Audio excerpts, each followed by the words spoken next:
Okay, I'd like to talk to you guys a little bit about the Chipotle E. coli outbreak of 2015, which you probably remember this one, as it got a lot of press, and you all were probably pretty much in high school at the time. Just by way of overview, now there were actually a number of Chipotle outbreaks that occurred in and around this time. This describes two overlapping but separate outbreaks of sugar toxin producing E. coli associated with Chipotle that occurred in late 2015. There were 60 total known infections from 14 states.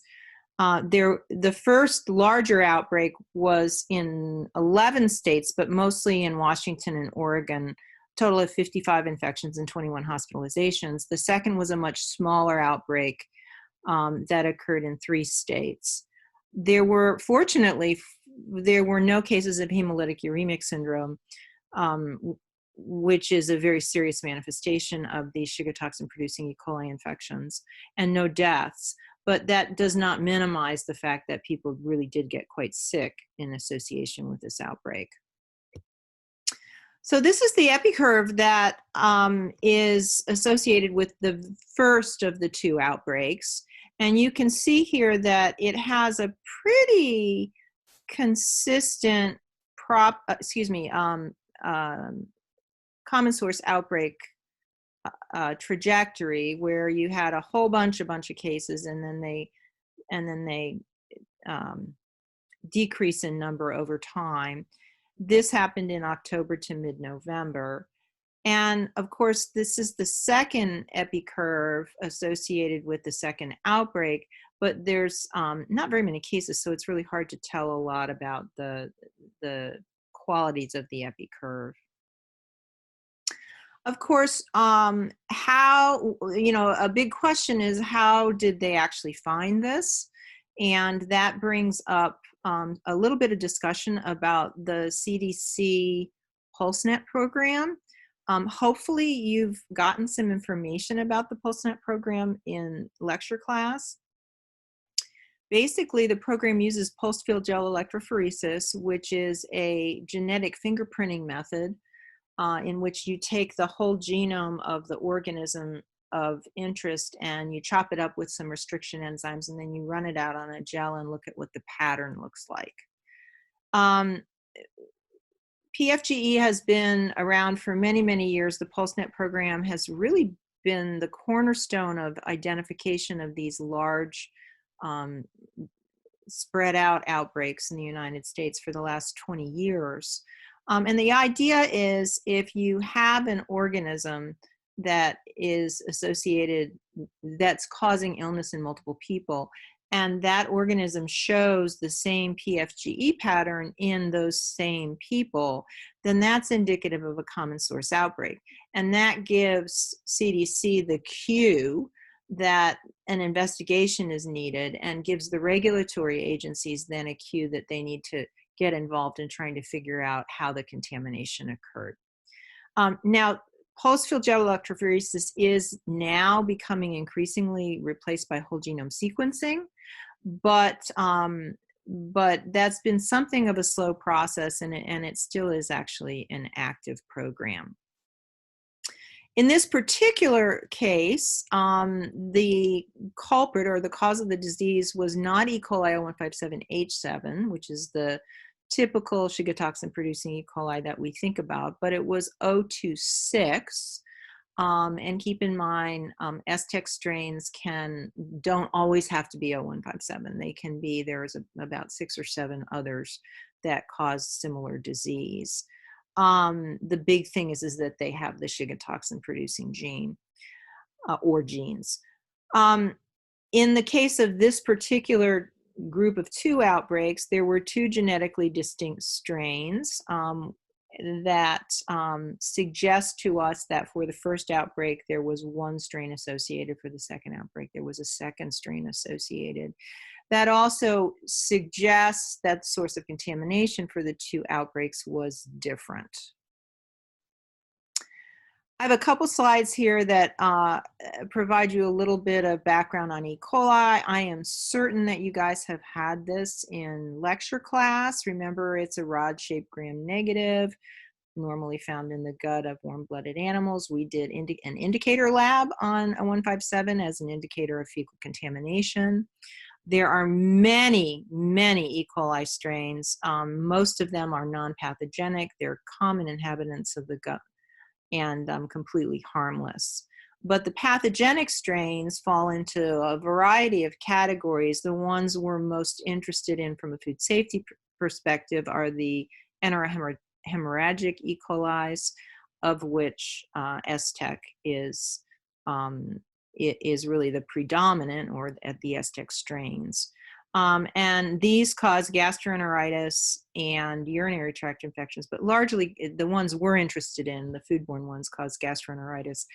And in young kids, that can progress to a pretty severe disease called hemolytic uremic syndrome. In older people, it actually can progress to a neurological illness as well. So, and the common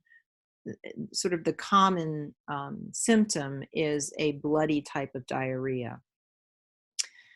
How does it get into the food chain? Largely from fecal material from animals that are carriers of the organism. They frequently don't show symptoms. Cattle and ruminants, and some wild ruminants in particular are known to carry the Shiga toxin producing E. coli. And so ground beef is kind of the biggest culprit we think about, but we've also seen cases associated with water, raw juices and milk, raw fruits and vegetables, etc. This slide just gives you some information on the Shiga toxin producing strains. I'm not going to go into great detail on this. I'm simply going to reiterate that 026, which was the cause of this particular outbreak, is within the STEC category, but is different from 0157, which is the one that we tend to think about most. So in the investigation, the FDA goes in and looks for, or in this case, it was probably largely the states because this was associated with a restaurant. The state public health folks or the state environmental health folks go in and look at the facility and along with the epidemiologists try to figure out what happened. And what they did find is that nearly all the infected individuals had eaten at Chipotle prior to illness, mostly in the week before, and week is about the average incubation period for this disease. Any of you who've gone to Chipotle know that generally people consume multiple items in their meal, and you can choose which ingredients you want to make up your meal. That, of course, complicates being able to find a single ingredient that could have caused or been responsible for the outbreak. And so many of the different ingredients did not have a kill step. So you can see here that, you know, most of the fresh produce didn't have a kill step, certainly shredded cheese, salsa, etc., and so on. And it was because they were producing very, very fresh products. When they tried to take product from the restaurants that seemed to be most associated with the outbreak and also from the supply chain, they were not able to find any STEC-026 at any location. That probably doesn't mean much because the product that was contaminated had probably already been consumed. And because there were so many items that were involved, they also were not able to identify a particular item or ingredient that could explain the outbreak. That doesn't necessarily, it still means that it was Chipotle associated. It was simply that they couldn't find out exactly what was the cause. So I'd like to talk a little bit about the backlash of this outbreak, because that is, this is a very interesting discussion, and there is always backlash from outbreaks in general, but this one was interesting, I think mostly because Chipotle restaurants were also associated with some other outbreaks very close to the time of this one. So there was a Staph aureus outbreak and 2 norovirus outbreaks. And so they were in the news a lot because they had 4 outbreaks that occurred within a period of about 18 months.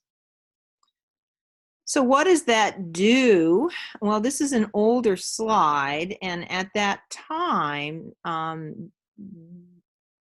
Chipotle, or the quality and safety of Chipotle chain restaurants in general, was being doubted by the consumer population. So they certainly did see a decrease in both public opinion as well as in sales. And they saw a pretty dramatic drop in their stock value, which is illustrative in this slide. Now, the bottom line is that since these outbreaks have occurred, which was now almost 4-ish years ago, they've pretty much recovered almost completely. Now, what did they do? Some other backlash issues. There's certainly lawsuits for the people who got sick associated with settlements. In this case, a lot of times these lawsuits end up in federal court, and we actually know what the degree of settlement is. In this case, they were settled out of court, so we don't know what the infected people got in terms of settlements. There were federal subpoenas to release food safety documents, but there really was not a widespread federal investigation. I think part of that may well have been because it happened in the retail food sector, which is under the jurisdiction generally of states rather than federal authorities. What was Chipotle's response? Well, they made substantial changes to their company food safety policies, including better temperature monitoring. That would be quite relevant, in particular for staff and for something like Clostridium perfringens. They put in new food safety leadership, and actually they've had several changes in that leadership over the last several years. Certainly better records of safety procedures. They push their store managers all to receive some sort of food safety certifications, and establish critical control points during their food preparation. So these, again, were all done at the retail level. And so this was something that they rolled out amongst all of their retail stores. They did temporarily close some of their locations for food safety training. And then they instituted some pretty massive advertising campaigns in order to woo lost customers back. And so this is a great example of sort of what can happen in response to an outbreak relative to the health of a company and their reputation. And I think that's a big take-home message from this particular presentation. So with that, I'm going to close. These are some of the sources that were used to make this presentation. Feel free to consult them or not, as you wish. And we'll move on to the next presentation.